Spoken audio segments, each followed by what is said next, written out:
ఈ జంట నగరాలను అభివృద్ధి చేసే బాధ్యత, జంట నగరాలకు సికింద్రాబాద్ పార్లమెంటుకు మంత్రి పదవి తెచ్చే బాధ్యత నాది. ఇవాళ కిషన్ రెడ్డి గారు కూడా మంత్రి అయ్యిండు, ఢిల్లీకి పోయిండు. ఏమైందా? ఏదైనా సమస్య పరిష్కరించిండా? మనకేమన్నా నిధులు తెచ్చిండా? 2021లో వరదలు వచ్చి మన పేదోళ్ళందరి ఇండ్లు మునిగిపోయినాయి. కనీసం 10 రూపాయలన్న తీసుకొచ్చిండా? ఆయన బండి సంజయ్ అధ్యక్షుడు గుండే వరదలు మునిగినప్పుడు చూడనీకి వచ్చిండు.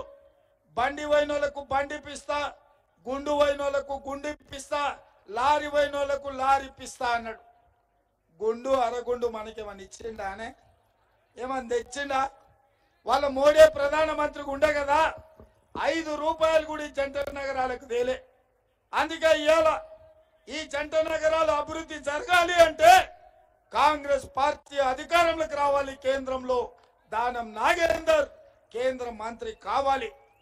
ఇవాళ రాష్ట్ర ముఖ్యమంత్రిగా నేను ఎంత పనులు చేయడానికి, మీ కష్టాలు తీర్చడానికి, మాణికేశ్వర్ నగర్ లో మీకు ఆసుపత్రి నిర్మాణం చేయడానికి, యూనివర్సిటీ భూమిలో వాళ్ళు ఇండ్లు కట్టుకున్నారని యూనివర్సిటీ అభ్యంతర పెట్టి మీకు నీళ్లు ఇవ్వాలన్నా, మీకు కరెంట్ ఇవ్వాలన్నా ఇవాళ వాళ్ళ అభ్యంతరం పెడుతున్నారు. తొందరలోనే నాగేందర్ గారిని ఎంపీగా గెలిపించండి. యూనివర్సిటీ అధికారులను, వైస్ ఛాన్సలర్ గారిని పిలిపించి మాణికేశ్వర నగర్ లో ఉన్న కాలనీ వాసులతో కూర్చోబెట్టి మీ సమస్యను పరిష్కరించి మీ అభివృద్ధి చేసే బాధ్యత నేను తీసుకుంటా.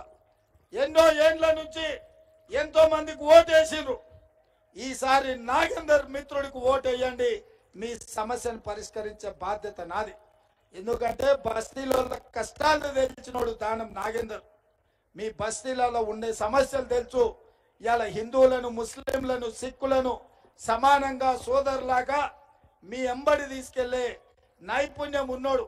ఆనాడు ఆసిఫ్ నగర్ అయినా, ఈనాడు ఖైరతాబాద్ అయినా అన్ని వర్గాల ఆశీర్వాదంతోనే ఇవాళ దానం నాగేందర్ 6 సార్లు ఎమ్మెల్యేగా అయిండు, రాష్ట్రంలో మంత్రి అయిండు. ఇప్పుడు అవకాశం వచ్చింది. కాంగ్రెస్ పార్టీ బలైన వర్గాలకు అవకాశం ఇచ్చింది. దానం నాగేందర్ ను గెలిపించండి. కేంద్రంలో మంత్రిని చేసే బాధ్యత కాంగ్రెస్ పార్టీ తీసుకుంటుంది. మీరందరూ కూడా అండగా ఉండండి. 10 ఏళ్లు కేడీని చూసిండు గల్లీలో, 10 ఏళ్లు ఢిల్లీలో మోడీని చూసిండు. మనకు మాత్రం ఏమి ఇచ్చిండ్రా బీజేపీ వాళ్ళు? ఏడుంది? గాడిద గుట్టు ఉన్నదే ఇక్కడదేంటి? చిన్నగా ఈ 10 ఏళ్ళు మనకి ఏమి ఇచ్చిండ్రా మోడీ? ఏమి ఇచ్చిండు? ఇట్లా పెట్టి ఇట్లా పెట్టి ఇట్లా పెట్టి ఇట్లా పెట్టి ఏమి ఇచ్చిండ్రు? మరి గాడిద గుడ్డు ఇచ్చిన వాళ్ళకి ఓటేస్తామా?